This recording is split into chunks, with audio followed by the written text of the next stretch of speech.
لا حول ولا قوة إلا بالله العلي العظيم. أعوذ بالله السميع العليم من الشيطان الرجيم. بسم الله الرحمن الرحيم.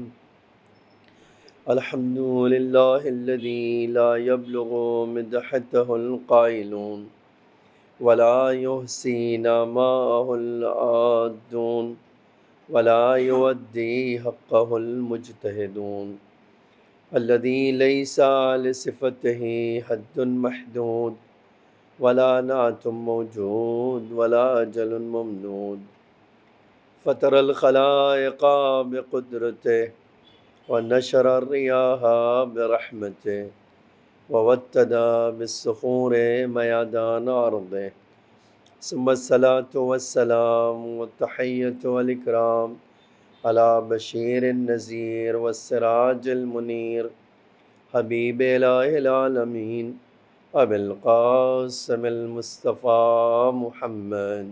اللهم صل على محمد وعلى آله الطيبين الطاهرين المعصومين المظلومين الغر الميامين، لا سيما الإمام المبين بقية الله في الأرضين الحجة الثاني عشر الإمام المهدي المنتظر صلوات الله وسلامه عليه.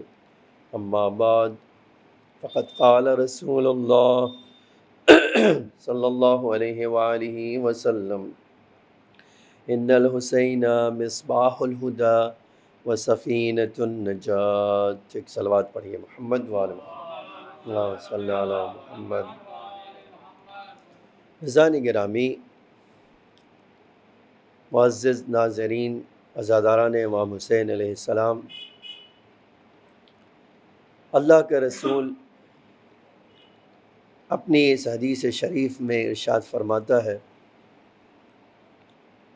کہ میرا حسین، بے شک حسین ہدایت کا چراغ ہے اور نجات کی کشتی ہے. مسلسل یہ بات آپ کی خدمت میں عرض ہو رہی ہے کہ جتنی بڑی شخصیت ہوتی ہے، جتنی بڑی ذات ہوتی ہے، اتنا ہی اس کے کلام میں گہرائی پائی جاتی ہے، اتنا ہی اس کی باتوں میں معنی پایا جاتا ہے. اور جب بات کرنے والا رسول ہو تو کوئی اس کی گہرائی کا اندازہ نہیں کر سکتا. اور اس کی دلیل بھی ہے. دیکھیے اس کی دلیل بہت واضح ہے کہ ہم یہ دعا کا فقرہ پڑھتے ہیں: اللہم عرفنی نفسک، اے اللہ تو اپنی ذات کی معرفت ہمیں عطا کر دے، اے اللہ تو ہمیں پہچنوا دے. اور اس کے بعد کا جملہ ہے: اے اللہ اگر تو نے نہیں پہچنوایا تو ہم تجھے نہیں پہچان سکتے.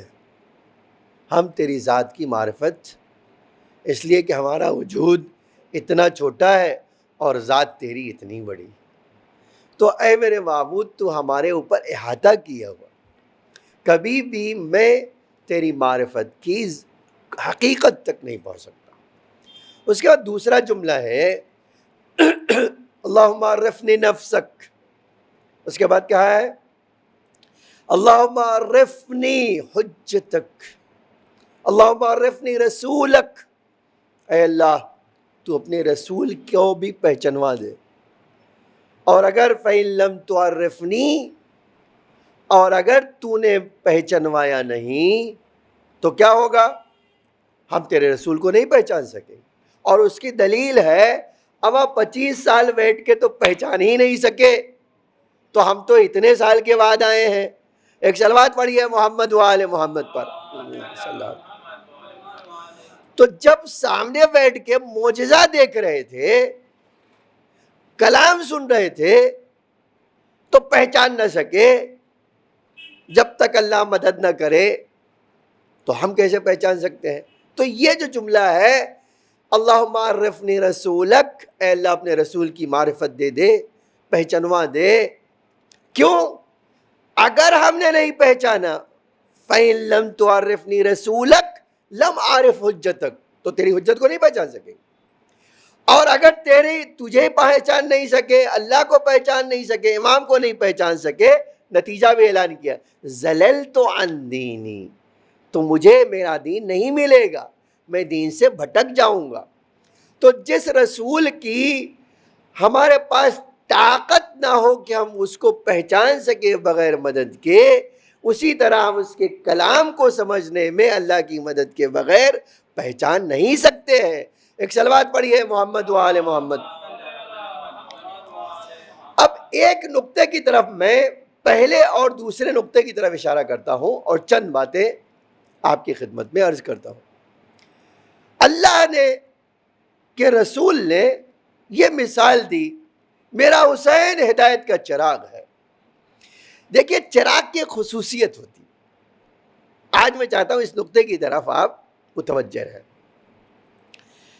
اللہ کے رسول نے کہا کہ میرا حسین چراغ ہدایت ہے، تو کہ چراغ کی ایک خصوصیت ہوتی.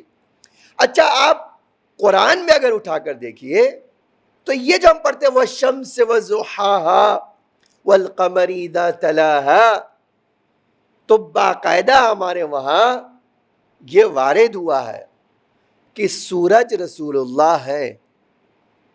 ٹھیک ہے، سورج رسول اللہ ہے. اچھا والقمر اذا تلاها، اور پھر سورج اور اس کی روشنی کے بعد فوراً ذکر ہوا ہے سورہ شمس میں، اور اس چاند کی قسم جو اس کے فوراً بعد. ٹھیک ہے، سورج ڈوبا اور چاند نکلا.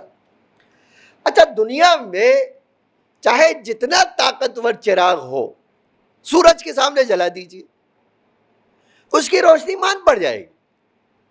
آپ چراغ کی روشنی میں سورج کی روشنی نہیں آنچ سکتے، ملا نہیں سکتے. اس کے سامنے جب وہ روشنی آئے گی تو وہ بہت مدھم ہو جائے گی، اس کی روشنی شاید آپ کو چراغ ڈلتا ہی وہ نہ دکھائی دے. کیوں؟ اس لیے کہ سورج کی روشنی بہت طاقتور.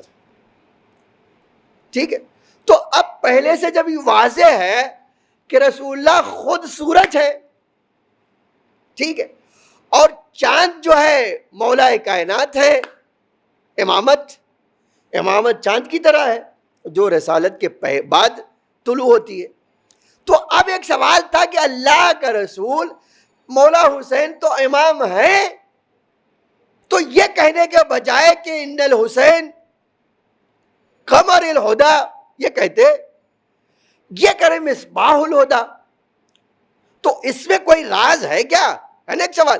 پہلے سے جب آپ حدیثوں میں آپ پڑھتے ہیں، میں پڑھتا ہوں باقاعدہ اس کی تفسیر میں ہم جب جاتے ہیں تو کہا کہ رسالت سورج کی طرح ہے اور امامت چاند کی طرح ہے. تو جب ایک بار مثال دے دی گئی تو دوبارہ یہ کہنے کی ضرورت کہ ان الحسین مصباح الہدا، اس کا کیا مطلب ہے؟ تو اگر آپ قرآن پڑھیے، ہم سارے لوگ، ہم شیعہ تو یہ بات ہمیشہ کہتے ہمارے پاس دلیل دو ہی ہے، یا قرآن یا اہل بیت. ٹھیک ہے، اہل بیت قرآن کی وضاحت کرتے ہیں اور قرآن اہل بیت کی وضاحت کرتا ہے. تو ہم اسی قرآن سے پوچھ لیں کہ اے اللہ کے رسول، اے اللہ تو نے جب آفتاب کو رسالت سے تشبیہ دی اور قمر کو، چاند کو تو نے امامت سے تشبیہ دی، تو پھر تیسرے امام کو، امامت کی تیسری کڑی کو چراغ کہنے کا مطلب کیا ہے؟ دیکھیے آپ ذرا غور کیجیے گا. آپ جو بات نقطے کی طرف اشارہ کرنا چاہتے ہو اب یہاں پر غور کیجیے گا. شاید جواب آئے، پہلے دن سے کہہ رہا ہوں کہ مثل تو اللہ کے لیے ہو سکتی ہے، مثال اللہ کے لیے نہیں ہو سکتی ہے. ٹھیک ہے، اب قرآن فوراً جواب دے گا کہ میں اگر تمہیں خدا کی مثال دینا چاہتا ہوں، میں خدا ہو کر اپنی مثال دے رہا ہوں، تو قرآن میں کیا دوں؟ جواب آیا سورہ نور میں پڑھ لیجئے، اللہ نور السماوات والارض. دیکھیے سورج کا بھی نور نور ہی ہے، چاند کا بھی نور نور ہی ہے، لیکن اللہ کیا کہہ رہا ہے؟ یہ نہیں کہہ رہا میں نے اپنی مثال سورج کے نور سے دی، نہیں کہا اللہ نور السماوات والارض، اللہ زمینوں کا بھی نور ہے، آسمانوں کا بھی نور ہے۔ اب آپ پوچھئے کہ اے اللہ یہ نور دینے کے بعد کوئی مثال دے دے، تو خود مثال مثل النور ہی کمشکات، اس کے نور کی مثال چراغ کی جیسی ہے۔ تو اے اللہ تجھے تو طاقتور جو ہے کسی چیز کی مثال دینا چاہیے تھا، تجھے تو طاقتور کسی چیز کی مثال دینا چاہیے تھا۔ اے میرے معبود تو نے کیا کیا؟ مثل نور ہی، اللہ کے نور کی مثال کیا ہے؟ کمشکات، جیسے ایک چراغ۔ تو اب اس میں اب غور کریں گے تو پتا چلے گا چراغ کو تیل کی ضرورت ہوتی ہے، کسی کو بیک کرنے کی ضرورت ہوتی ہے۔ چراغ اسی وقت تک جلتا رہے گا جب تک اس میں تیل پایا جائے، جب تیل ختم ہو جائے گا تو پھر وہ چراغ بجھ جائے گا۔ شاید اللہ بتانا چاہتا ہے میں نے اپنے رسول سے کہا ہے کہ حسین کی مثال چراغ سے دو، اس لیے کہ حسین کے پیچھے میں ہوں۔ جب میں حسین کے پیچھے ہوں تو اس بنا پر حسین کی وجہ سے امامت کا بھی چراغ جلتا رہے گا، رسالت کا بھی چراغ جلتا رہے گا۔ ایک صلوات پڑھی ہے محمد و آل محمد۔ اور آج اس کا اعلان خود مولا نے کربلا میں کیا۔ آپ دیکھو یہ ہے حقیقت۔ مولا بار بار ایک شعر پڑھتے تھے، الہی من وجدک ماذا فقدک، اے اللہ جس کے پاس تیرا نور ہو اس کو کسی اور کی ضرورت ہے کیا چیز؟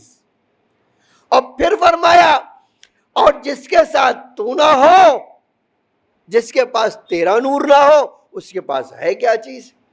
تو حسین نے کربلا میں اعلان کیا، ٹھیک ہے، کس بات کا اعلان کیا؟ اس بات کا اعلان کیا کہ آپ چاہے 30,000 کا لشکر لے لو، چاہے 50,000 کا لشکر لے لو، جب خدا کا نور میرے ساتھ ہے تو میرا سورج میرے چراغ سے ہدایت چلے گی، اور کسی اور کے چراغ میں یہ طاقت نہیں ہے جس کے پیچھے خدا کھڑا ہو۔ یہ میں ہوں جس کی مثال رسول اللہ نے دی ہے کہ اندھیرا جب بھی ہو حسین کا چراغ لے لو، ہدایت مل جائے گی۔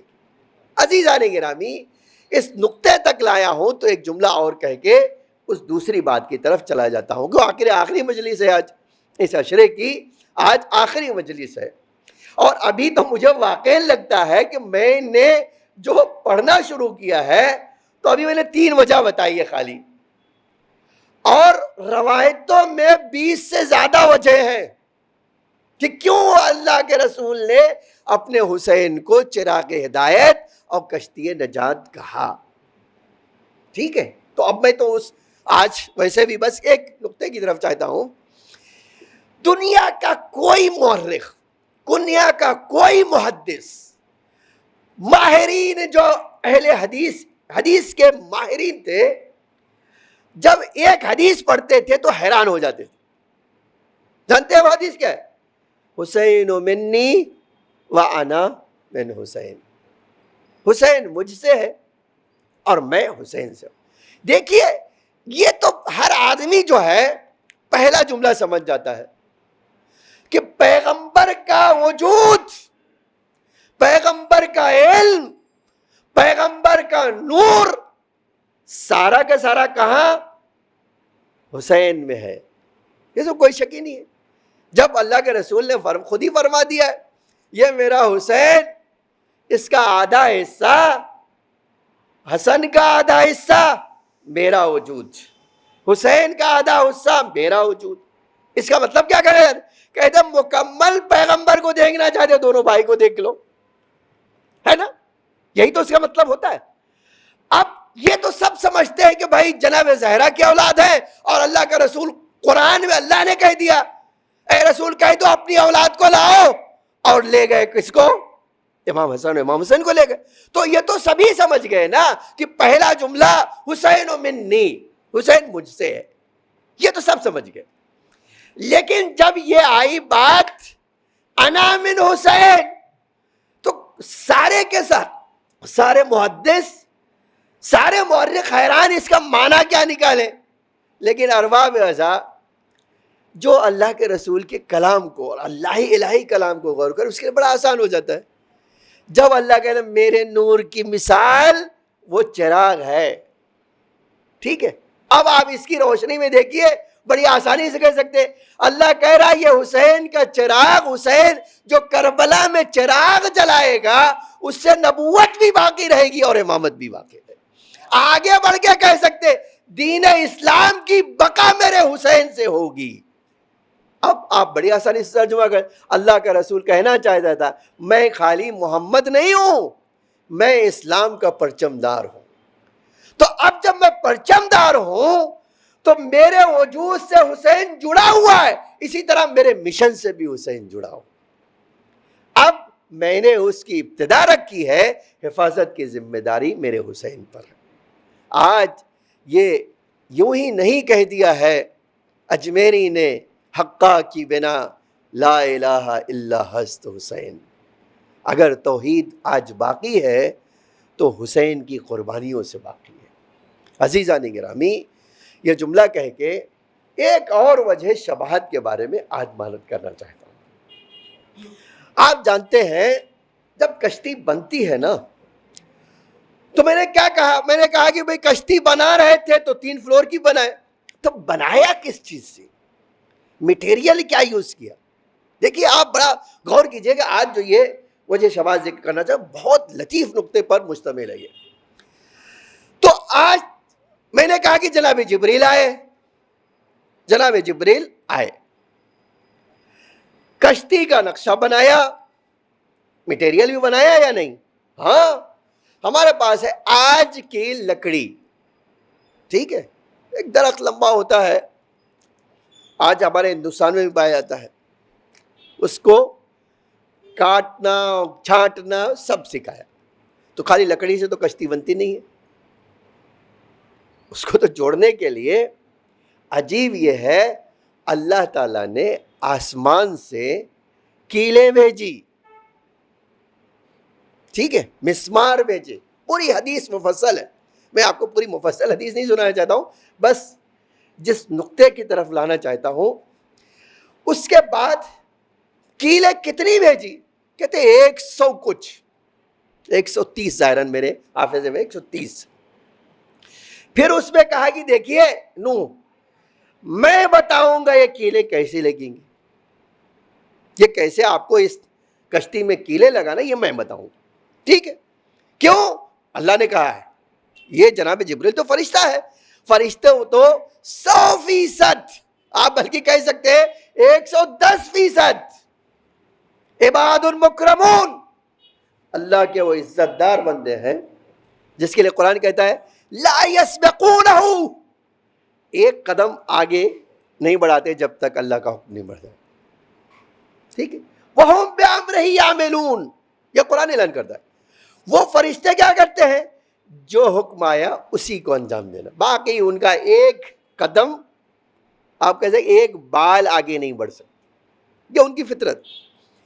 جب جناب ابریل آئے کیلے لے کے رہے 5 کیل، کہا یہ آپ جیسے آپ کے ایک بلڈنگ بنانے میں پلر ہوتا ہے، اسی طرح جناب جبریل نے کہا یہ پوری کشتی کی ضمانت یہ 5 کیلے ہیں.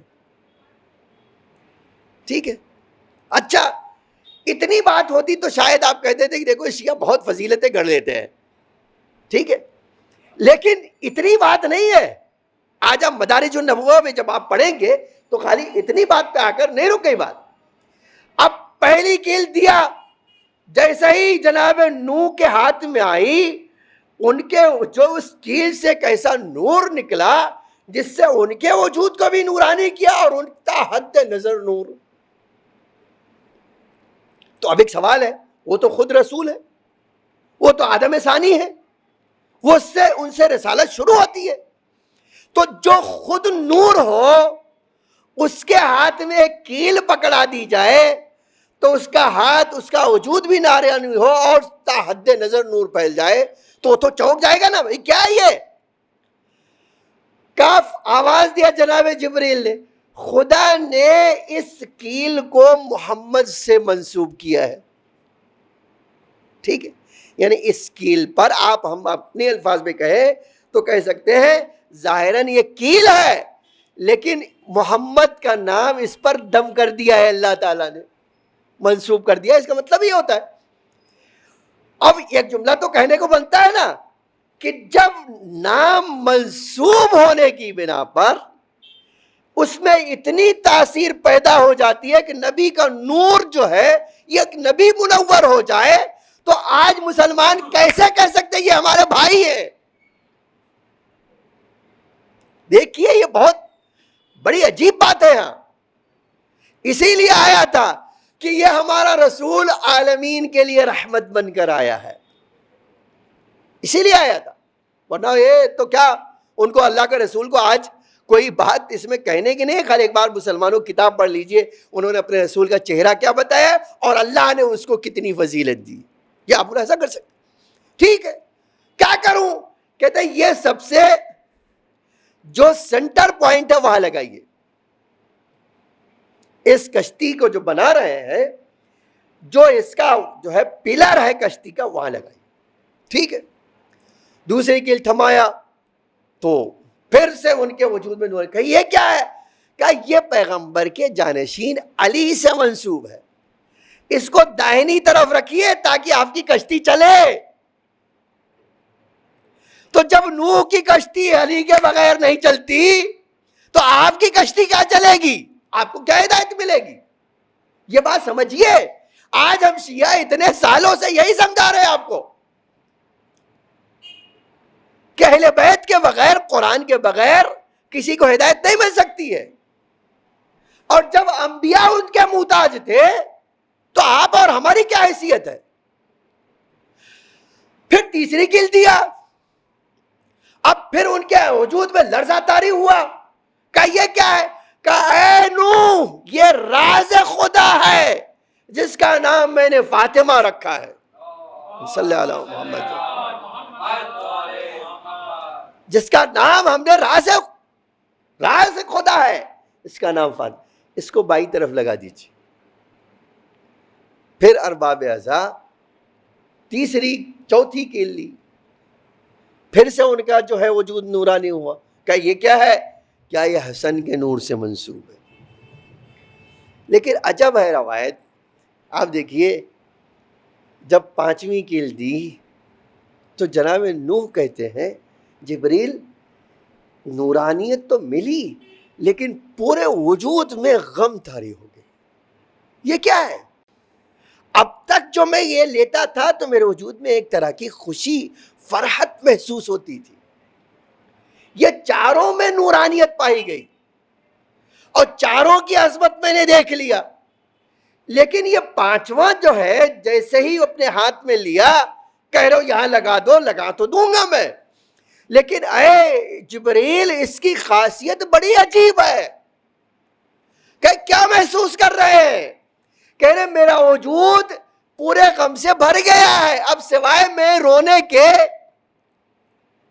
میرا دل کہہ رہا ہے میں پھوٹ پھوٹ کے روؤں، آخر تاثیر کیا ہے؟ وجہ کیا ہے؟ فرمایا نوح یہ لگا دو، میں تاثیر بتاتا ہوں۔ لگ گئی، اور پھر جناب جبریل نے، آج ہم پر اعتراض کرنے والے ایک بار ان حدیثوں کو پڑھ لیا کریں، مدارج النبوہ ہمارے لوگوں نے نہیں لکھی ہے، شیعوں نے نہیں لکھی ہے، آج مورخین نے لکھا ہے اس کو، اور ہمارے وہاں خالی شیعوں میں نہیں پائی جاتی،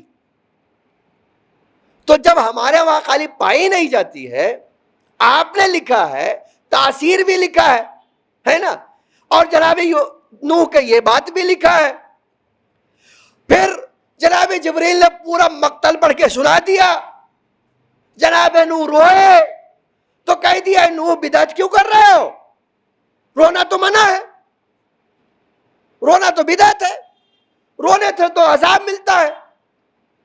اب ایک نبی کو کہہ دو، اور اگر نبی کے زبان تمہاری کھل گئی تو قرآن کہتا ہے جو ہمارے نبی کے خلاف بات کرے اس کا اعمال ضبط کر لیا جائے گا۔ اب میرے بھائی ایک جملہ ہم کو کہنے کا موقع ملتا ہے، جو لوگ یہ کہہ رہے ہیں کہ بدعت ہے وہ اپنے نامہ اعمال کو سیاہ کر رہے ہیں۔ حسین کا تو کچھ نہیں بگڑ رہا ہے، لیکن وہ اپنے نامہ اعمال کو ضرور خالی کروا رہے ہیں۔ اب یہاں ایک جملہ اور کہنا ہے عزیزان گرامی، جب انبیاء بغیر اہل بیت کے کامیاب نہیں ہو سکے تو یہ مسلمان اہل بیت کے بغیر کیسے کامیاب ہو سکتے؟ ایک صلوات پڑھیے محمد و آل محمد۔ اور پھر دیکھیے خدا کی ایک ذمہ داری ہے، اور اسی میں بات سمیٹ لیتا ہوں۔ خدا کی ایک ذمہ داری وہ کیا ہے؟ قرآن میں اِنَّا عَلَيْنَا لَلْهُدَىٰ، ہدایت ہمارا کام ہے۔ اِنَّا عَلَيْنَا لَلْهُدَىٰ، یہ قرآن کی آیت ہے۔ اے انسانوں یہ جان لو ہدایت کی ذمہ داری میری ہے، کسی اور کی نہیں۔ اب جب یہ خود قرآن کہہ رہا ہے اور مسلمان کیا کہہ رہے ہیں؟ اللہ کی طرف سے کوئی ہدیہ ہی نہیں، تو یا تو قرآن کا انکار کر دو کہ اللہ کہہ رہا ہے کہ ہمارا کام ہے ہدایت کرنا انسانوں کا، ہمارا کام ہے ہادی بھیجنا، ٹھیک ہے؟ اور مسلمان کیا کہہ رہے ہیں؟ رسول اللہ نے تو اپنی بات کسی کو چھوڑے نہیں، وہ تو بے چرواہا چھوڑ کے چلے گئے ماشاء اللہ۔ تو یہ اللہ پر بھی الزام ہے اور اللہ کے رسول پر بھی الزام ہے۔ اللہ کہہ رہا ہے میں ہدایت کی ذمہ داری میری ہے نا؟ اور خدا نے واقعاً یہ جو بڑی عجیب شان ہے خدا کی، کیسے کس کی ہدایت کرے گا یہ کسی کو پتہ نہیں، کہاں سے کرے گا کیسے کرے گا یہ کوئی نہیں جانتا، یہ اللہ کی عجب شان ہے۔ اور اگر یہ اللہ کی شان ہے تو یہی خصوصیت اگر کسی میں پتہ چل جائے تو ہمیں خود بخود پتہ چل جائے گا یہ اللہ کی طرف سے آیا ہے، کیونکہ ہدایت کرنا اس کی کام ہے، ہدایت کی ذمہ داری اس کی کام ہے۔ اب پوری تاریخ میں آپ تلاش کر لیجئے، سوائے اہل بیت کے کوئی نہیں ملے گا جس نے انسانوں کی اس طرح ہدایت کیا ہو کہ اس کو خود بھی پتہ نہ ہو کہ ہم ہدایت پا گئے۔ یہ بڑی عجیب شان ہے۔ اب آج پھر سے میں ایک واقعہ نقل کرنا چاہتا ہوں، آپ دیکھیے ہمارے آقا کیسے کیسے کسی کی ہدایت کرتے تھے، کیسے ان کی یہ عظمت، ہمارے آقا حسین نے کیسے کیسے لوگوں کی ہدایت کی۔ ہمیشہ سے ہم شیعوں کا ایک دستور رہا ہے، اور عراقیوں کا بھی آج بھی ہے، اور ہمارے شیعوں کا بھی ہے، ہر دنیا میں عاشورہ آتا ہے، عاشور آتی ہے تو چوک در چوک کربلا کی طرف سفر کرتے ہیں۔ ایک عراقیوں کا دستور ہے کہ وہ رجب میں زیارت کے لیے نکلتے ہیں، 27 رجب کو مخصوصی ہے امام علیہ السلام، پھر 18 غدیر،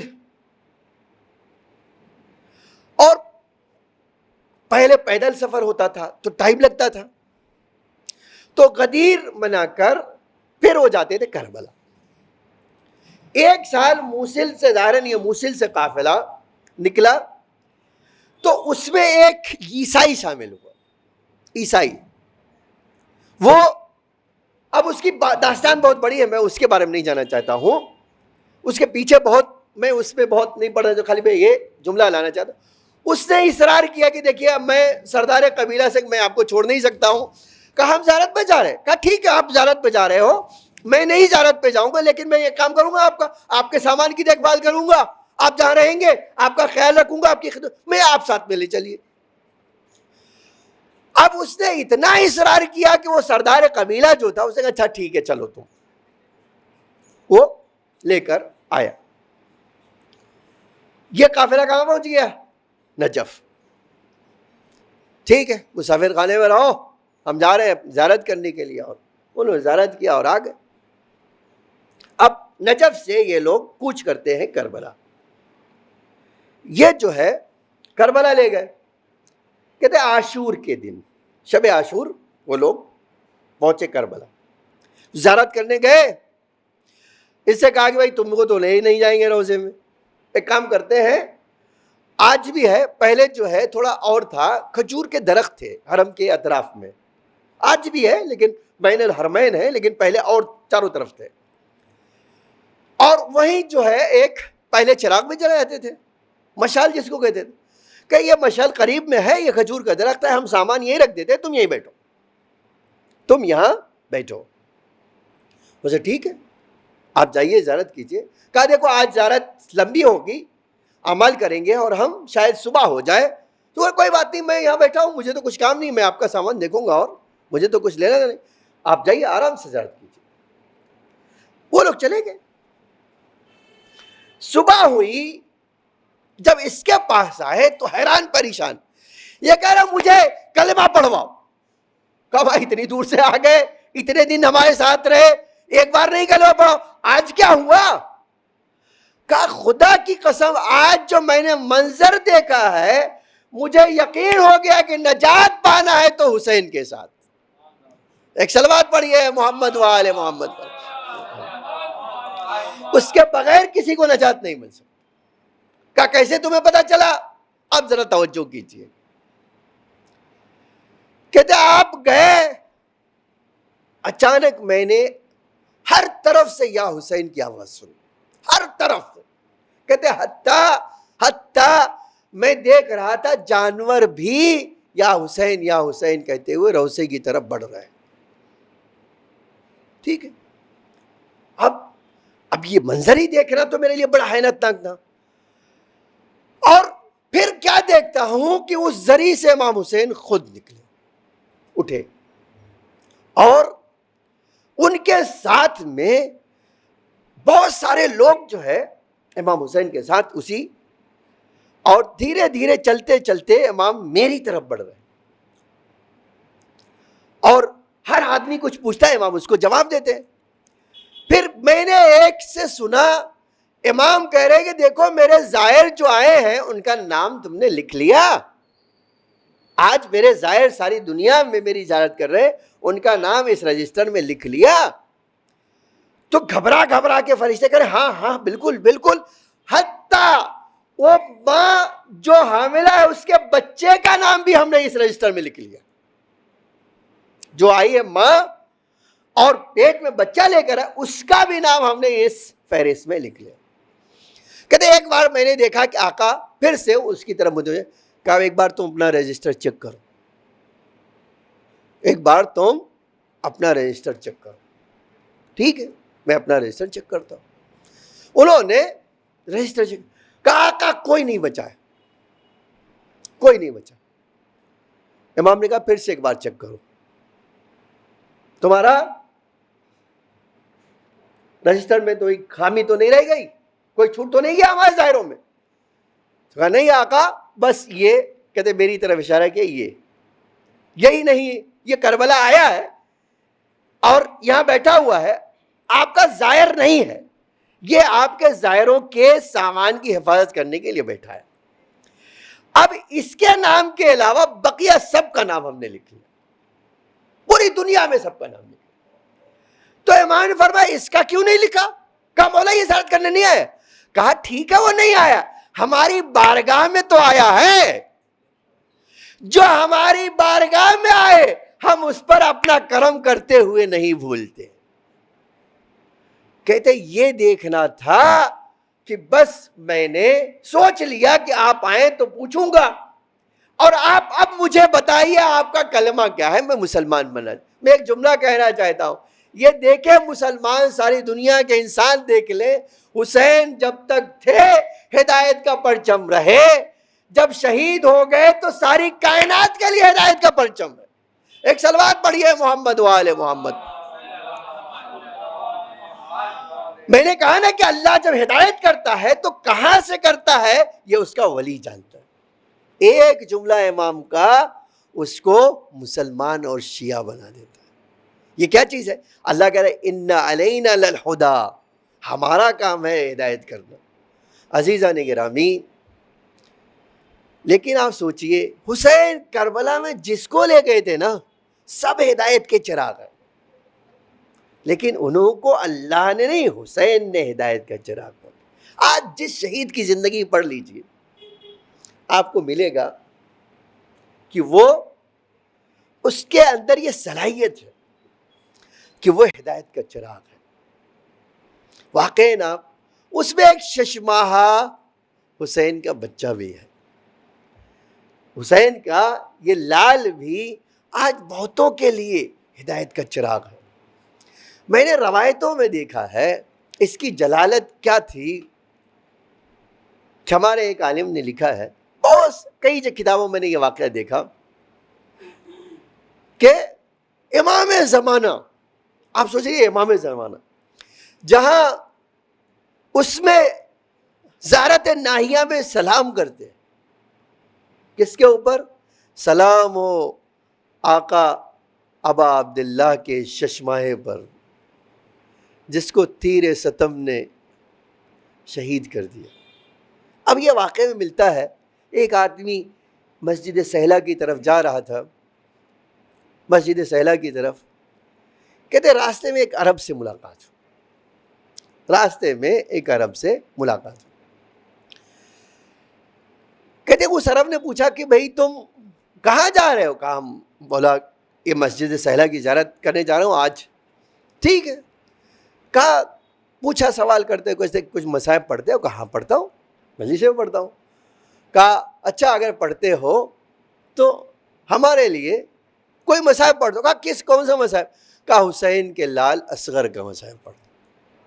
آپ تصور کریں, وہ کہتے خدا کی قسم ہم چل رہے تھے, راستہ چل رہے تھے, میں نے جیسے ہی یہ کہا کہ آقا ہمارے اس بچے کو لے کر آئے اور حرملہ کا تیر لگا, کہتے امام زمانہ علیہ السلام کی آواز بلند ہو گئی اور اتنا روئے کہ امام چل نہیں سکتے تھے, بیٹھ گئے اور امام روتے رہے. میں کبھی سوچتا ہوں حسین کے لال کی عظمت کیا, وقت کا امام اس قدر بے چین ہو کر روتا ہے, یہ ہے اس کی شان.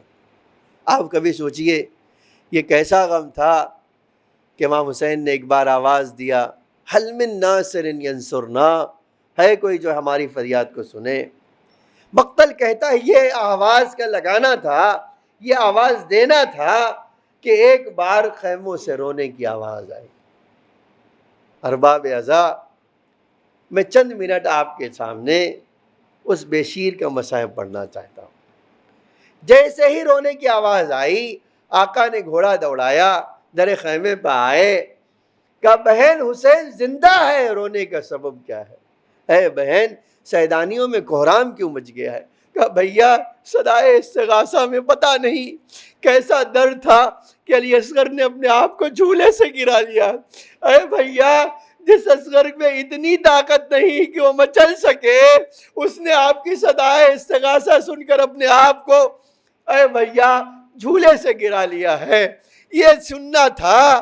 ایک بار امام نے فرمایا کہ بہن لاؤ میرے اصغر کو مجھے دے دو, میرا بچہ مجھ سے کچھ کہنا چاہ رہا ہے. بابا ارے میرے پیر نہیں ہے کہ میں آپ کا کربلا میں جا کر دفاع کر سکوں, اے بابا آپ کی نصرت میں کرنا چاہتا ہوں. ارباب عزا, مقتل کہتا ہے جب یہ کہا امام نے لاؤ بہن میرے بچے کو دے دو, میرا بچہ مجھ سے کچھ کہنا چاہتا ہے, بی بی نے علی اصغر کو لیا, امام کے حوالے کیا. تاریخ کہتی امام کے حوالے جب کر رہی تھی تو ایک دکھیا ماں در خیمے پہ کھڑی یہ منظر دیکھ رہی تھی, در خیمے پہ کھڑی دیکھ رہی تھی. امام کی نظریں جب دو چار ہوئیں, ایک بار ماں نے زبان سے تو کچھ نہ کہا, لیکن آپ دیکھیں ایسا سوال ان آنکھوں میں تھا کہ امام نے پوچھ ہی لیا, رباب گھبراؤ نہیں, ارے تمہارے بچے کو پانی پلانے لے جا رہا ہوں. اب تک جو گیا ہے وہ لڑنے کے لیے گیا ہے, لیکن میں تمہارے لال کو پانی پلانے لے جا رہا ہوں. ارباب عزا یہ سنا امام نے یہ لفظ سنا, جناب رباب کو تسکین ملی ہوگی کہ میرا بچہ پانی پینے جا رہا ہے, 2 گھونٹ پانی مل جائے گا, اس کی زندگی بچ جائے گی, وہ زندہ رہ جائے گا. لیکن اب حسین اس بچے کو لے کر چلے. ارباب مقاتل نے بڑا عجب جملہ لکھا ہے, حسین جب اشقیہ کے سامنے گئے تو تاریخ کہتی ہے ابا کا دامن ہٹایا. ارے ملعون خود کہتے ہیں، حمید ابن مسلم کہتا ہے کہ ہم سمجھے تھے قرآن لے کر حسین آ رہے ہیں اور یہ کہیں گے کہ قرآن ہمارے درمیان تمہارے درمیان فیصلہ کرنے والا ہے. لیکن جب حسین نے ابا کا دامن پلٹا، ایک بار کملایا ہوا بچہ، ارے بے شیر بچہ، پیاسا بچہ، جس میں اتنی بھی طاقت نہ تھی کہ وہ باپ کے ہاتھوں پہ مچل سکتا، ایک بار امام نے اشقیاء کے سامنے کیا اور عجب جملہ فرمایا، اے فوج نابکار، ارے اگر تم سمجھتے ہو حسین تمہاری نگاہوں میں خطا کار ہے تو دیکھو اس بچے کی ماں کا دودھ خشک ہو چکا ہے، 3 دن کا پیاسا ہے اور اتنا پیاسا ہے کہ اب اگر میں اس کی پیاس کی کیفیت بتانا چاہوں تو یہ بالکل اس مچھلی کی طرح ہو گیا ہے جو پانی سے نکلتی ہے تو طاقت ہوتی ہے، زور زور اچھلتی ہے تاکہ پانی میں پہنچا دے اپنے آپ کو اور اپنی زندگی بچا لے. لیکن جب یہ طاقت دھیرے دھیرے کمزور ہوتی ہے تو پھر وہ اپنی جگہ پر پلٹتی ہے اور پلٹنے کے علاوہ اس کے پاس یہ طاقت نہیں ہے کہ وہ اپنی جان بچا سکے. لو ارباب اعضاء، یہ کہنے کے بعد امام نے ایک جملہ اور فرمایا دیکھو اس کی طاقت ختم ہو چکی ہے. اب بس ایک میں نقطے کی طرف اشارہ کرنا چاہتا ہوں. آپ صاحب اولاد ہیں، جو لوگ میری مجلس سن رہے ہیں، ایک بار بچے کو دودھ پلانے سے پہلے اصغر کی پیاس کو ضرور یاد کر لینا. ہائے حسین کا لال کیسا پیاسا تھا، کتنا پیاسا تھا، شاید کوئی الفاظ نہیں ہے جو بیان کر سکے. اب تاریخ لکھتی ہے کہ امام حسین نے فرمایا اما ترونہ کیف یتلذا، ارے تم نہیں دیکھ رہے ہو میرا بچہ کس قدر پیاسا ہے.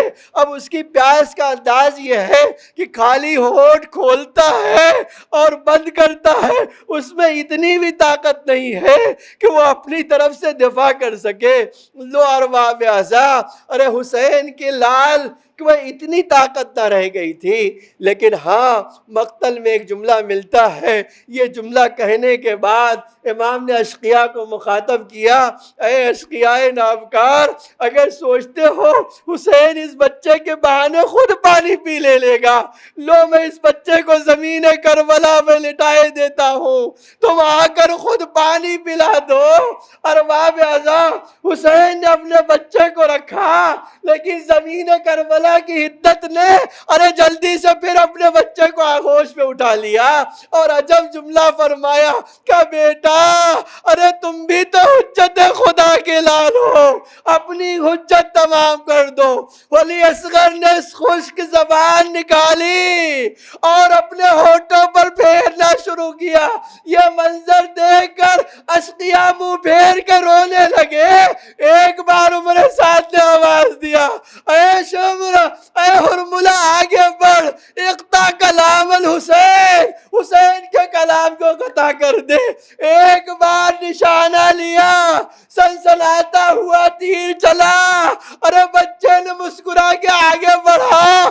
عجب جملہ ہے مابعد کا، فانقلب الصبی علی ید الیمام، ارے بچہ باپ کے ہاتھ میں منقلب ہو گیا.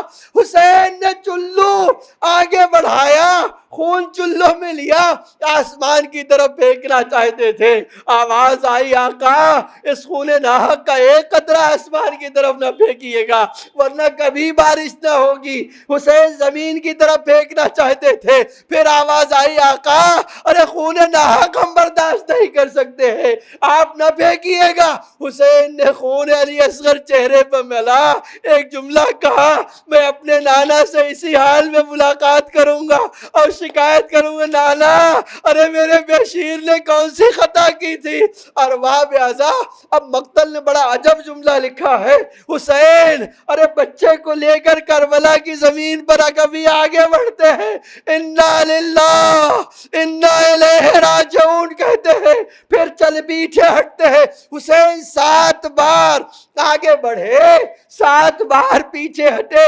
مولا ارے کون سا درد ہے جو آگے بڑھتے ہو پیچھے ہٹتے ہو، شاید آواز دے.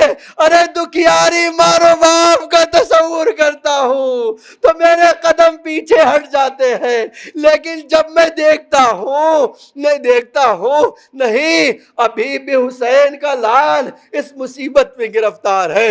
لو 2 جملہ سن لو اور مجلس ختم ہو گئی۔ حسین لے کر تاریخ کہتی حسین آگے بڑھے، ایک بار خیمے کے کنارے پہنچے،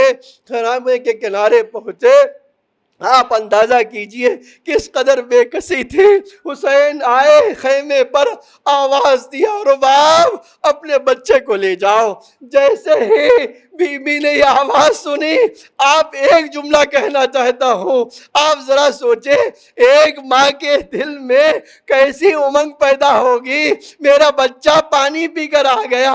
لیکن جیسے ہی رباب قریب آئی اور جناب سکینہ پیچھے پیچھے، جناب رباب آگے آگے، مقتل کہتا ہے ایک بار رباب کی نظر پڑی، تڑپ کے فرمایا میرے لال مجھے پتا نہیں تھا، ارے تیرے جیسے بے شیر کو بھی کربلا میں ذبح کیا جاتا ہے۔ حسین بچے کو لے کے پشت خیمہ پر آئے، ایک بار تلوار سے قبر کھودی۔ اب حسین کے لیے عجب کیفیت تھی، بس ایک جملہ مجلس ختم کر لیا، حسین قبر کھود چکے، لیکن مقتل کہتا ہے کبھی لاش علی اصغر کو تکتے تھے، کبھی قبر کو تکتے تھے۔ ایک بار ندائے غیبی آئی، حسین اس بچے کو قبر کے حوالے کر دے۔ اے حسین، ارے کر جنت میں اس کی ماں، جنت میں دودھ پلانے والی موجود۔ الا لعنت اللہ علی القوم الظالمین، سیعلم الذین ظلموا ای منقلب ینقلبون۔ الہی بحق زہرا و ابیہا و بالہا و بنیہا و سر المستودع فیہا، اے اللہ باب الحوائج جناب علی اصغر کا واسطہ ہماری عزاداری کو قبول فرما۔ اے اللہ ہم سب کو مولا کے عزاداروں میں قرار فرما۔ اے میرے معبود امام زمانہ علیہ السلام کے ظہور میں تعجیل فرما، زمین کو آقا کے ظہور کے لیے آمادہ فرما، ہم سب کو آقا کے حقیقی غلاموں میں شمار فرما۔ اے اللہ ہمارے پرسے کو بارگاہ بی بی اور بارگاہ معصومین میں اور خاص طور سے مولا امام زمانہ کی بارگاہ میں قبولیت کا شرف عطا فرما۔ اے اللہ ہم حاجت مند ہیں، بیوی کے صدقے میں ہماری حاجتوں کو قبول فرما۔ مومنین جو بھی اصافت و بلا میں گرفتار ہیں ان کو اے اللہ اس سے نجات عطا فرما۔ جو مومنین بیمار ہیں انہیں شفاء عاجل و کامل عطا فرما۔ جو اس دنیا سے گزر چکے ان کی مغفرت فرما، انہیں جوار ائمہ میں جگہ عطا فرما۔ اے اللہ ہماری اموات پر اپنی رحمت و مغفرت نازل فرما۔ اے اللہ ہمارے ڈھیر سارے گناہوں کو معاف فرما، ہمارے مختصر سے اعمال کو قبول فرما۔ میرے معبود تجھے محمد اور آل محمد کا واسطہ اس دنیا میں محبت اہل بیت، نور آل بیت ہمیں عطا فرما، اور آخرت میں شفاعت اہل بیت نصیب فرما۔ ربنا تقبل منا انک انت السمیع العلیم۔